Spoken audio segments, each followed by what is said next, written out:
قال إني عبد الله آتاني الكتاب وجعلني نبيا وجعلني مباركا أينما كنت وأوصاني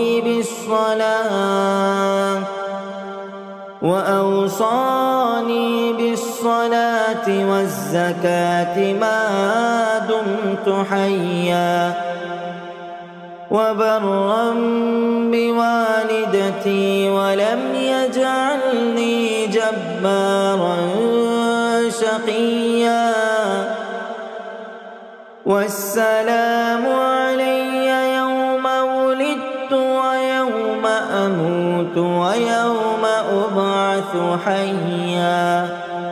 এ কথা শুনেই সে শিশু বলে উঠল, হ্যাঁ, আমি হচ্ছি আল্লাহ তাআলার বান্দা। তিনি আমাকে কিতাব দিয়েছেন এবং আমাকে তিনি নবী বানিয়েছেন। যেখানেই আমি থাকি না কেন তিনি আমাকে তার অনুগ্রহ ভাজন করবেন। তিনি আমাকে নির্দেশ দিয়েছেন যতদিন আমি বেঁচে থাকি ততদিন যেন আমি নামাজ প্রতিষ্ঠা করি এবং যাকাত প্রদান করি, আমি যেন মায়ের প্রতি অনুগত থাকি। আল্লাহর শুকর, তিনি আমাকে নাফরমান করে পয়দা করেননি। আমার উপর ছিল আল্লাহ তাআলার পক্ষ থেকে বিশেষ শান্তি যেদিন আমি জন্মগ্রহণ করেছি।